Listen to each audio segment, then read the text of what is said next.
I can't take this anymore. For too long, I've watched Florida get paved over and choked out by people and plants that don't belong there. If we're gonna have any chance of restoring our wild spaces, there's only one way to do it. Florida has to burn. Listen, I'm not crazy. Fire is just as natural as rain, and our forests and prairies need it just as much. Some of our plants can't even reproduce if they are not completely burned. But once we came along and built our neighborhoods in the middle of those forests, we decided that we weren't very happy with wildfires burning hundreds of acres overnight. So we started snuffing out the wildfires, and ever since then, invasive plants and dead trees have started snuffing out everything else. Then in 1990, a team of ecologists turned arsonists dared to reignite Florida's wildfires through a carefully controlled, planned method called a prescribed burn. The result has been an incredibly successful effort in habitat restoration statewide. So when the nearby Oakland Nature Preserve told me they were soon going to be doing a prescribed burn on their land, I knew I wanted to film it. But they wanted to take it one step further by handing me the match. Well, it's actually a drip torch, but that's not important. What is important is we're about to disappoint Smokey the Bear and set our local forest on fire. Oakland Nature Preserve is burning these areas of their land today. These spots haven't been burned in over 3 years, and though the land here is closely managed for invasive plants, the pine trees and wiregrass are overdue for a burn. Using the drone, you can get an idea for how the area looks right now. I'm working with a team of volunteers and workers from Sandpine Alliance to manage the burn at the preserve.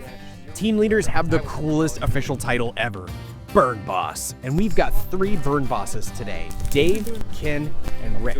Burn Boss Dave gives a safety briefing that isn't exactly what I'd call brief, but eventually he hands me the drip torch. Drip torches function by squirting out a little bit of fuel across a small flame at the end of a nozzle. It's basically a low-tech flamethrower, but instead of launching the flame, it drips it onto the ground.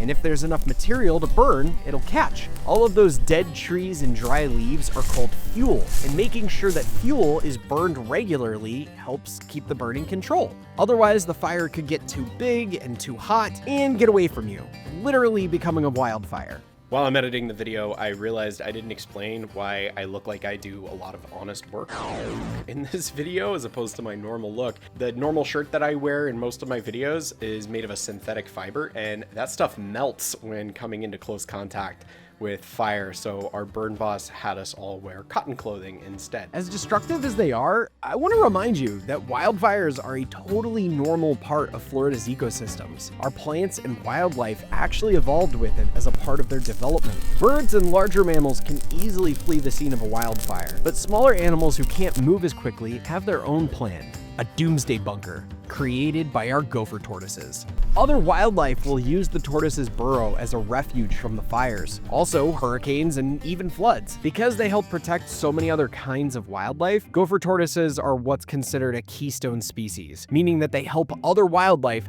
disproportionately to their size and presence in an ecosystem. One thing I'm really excited about is right there, there's a gopher tortoise burrow. And so as the fire, which you can see in the background, continues to creep forward, some of the wildlife that's scattered throughout this part of the savanna will go into that gopher tortoise burrow in order to take refuge from the flames and the heat.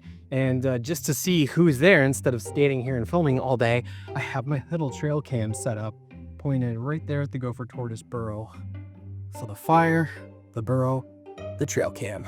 Burn Boss Dave gives the signal that we're ready to start the burn, and he encourages myself and other volunteers to start setting things ablaze. Now, I noticed that myself and most of the volunteers were a little timid about using the drip torch. The way that Dave just casually comes along and walks a path quickly setting things on fire was really funny to me. Not unexpected though. It's literally his job to start fires. So you've been doing this for a while, right? Yeah, about 17 years. And how on earth did you get into being a firefighter? I got into it pretty young. Started with the Florida Park Service, got on one of their burn teams, and then did 10 years with them on their fire teams and traveled all over Southwest and Central Florida. Then after that, I actually went over to Africa, did a bunch of work in South Sudan in that area. Of course, a bunch of fires over there, and then started my own company, Fan Pine Alliance, and been doing this now for almost 10 years on our own. And from burning here with Jackie, I think this is 8 years burning with these guys. But we burn all over the state, everywhere from the Everglades up to Jacksonville, over to Panama City, so all over Florida. And then in wildfire season, we go out west with the feds and help the U.S. Forest Service wherever they need help on the wildfires. So it keeps us busy throughout the years working on fires. You've probably seen some really damaged habitats recover thanks to a prescribed burn. Yeah, a lot of it's neglected. There's a lot of habitats that haven't seen fire in a long time that need it, and fire restores them. But you know, it's like restoring it through damage. You know, you have to take something away to put it back the way it used to be. And fire is a restoration tool, one of the strongest, but it's one of many. Very quickly, areas of the preserve are on fire, and it doesn't take long for a news helicopter to show up to check on things. We're in a pretty populated area, so it's not surprising that nearby residents would be worried. The logistics and coordination of a burn like this, it's really complicated. Police and emergency services have to be warned well in advance. It seems like this news helicopter missed the memo, but soon they realize that the fire is well under control and move on. Our assigned area is burning, and there's a ton of smoke, but thankfully, no wind. Checking in at the tortoise burrow, as the flames advance closer, we can see frogs, lizards, and other small animals running for cover. Moments later, the outside of the burrow is in flames. I know it looks scary, but the animals in there are safe, and they know it. Man, it's hot, but I mean, you kind of expect that, being that it's all, you know, on fire. You can see that where the fire's been, it kind of leaves these bare patches of ground. And that's really great because all of the ash that's there is going to act as nutrients for the next generation of plants that come up. And there's seeds that are in this ground that have been scattered here by birds and all sorts of little mammals and insects. And those seeds will then use those nutrients to then come up and take over and start covering as new ground cover for this area. Within an hour, most of the target areas of the preserve have burned.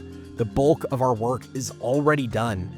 And now the team takes time to manage the smaller flames and ashes still burning. We want to make sure everything stays safely managed and under control. Flying the drone over the area to survey everything, it really brings into perspective all of our work. The burns are a natural process that happens in Florida during the early part of summer when we start getting the thunderstorms.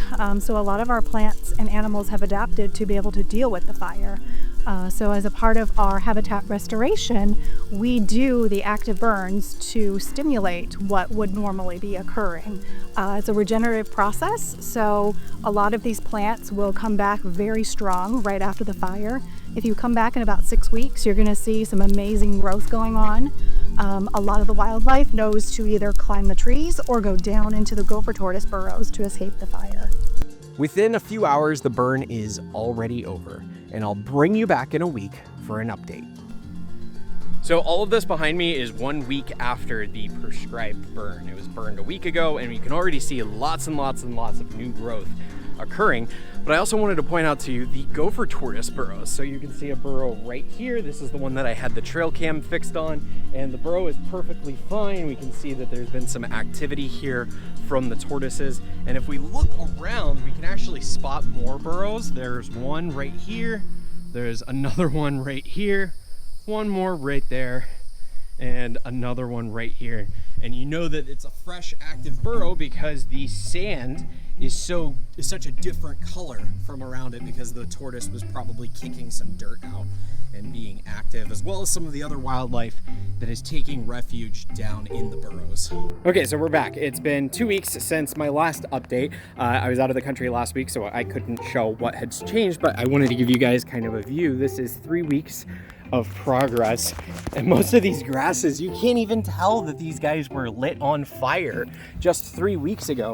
Everything was burned down to the ground. There's a ton of new growth. The gopher tortoise burrows are super active and everything. You can see one of the tortoise burrows over there. That's like 2 feet high, this hill, and there's just a ton of activity, and everything is just springing back to life, which is just so cool to see. And this is awesome, and we will be back in a week to check in again.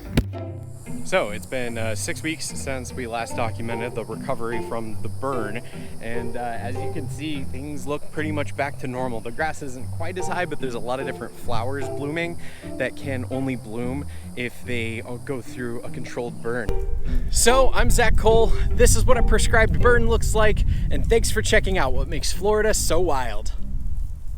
I want to give a massive thank you to the staff and volunteers of the Oakland Nature Preserve and the burn bosses from Sandpine Alliance. There's links down in the description with more of their information, and I'll catch you on our next adventure.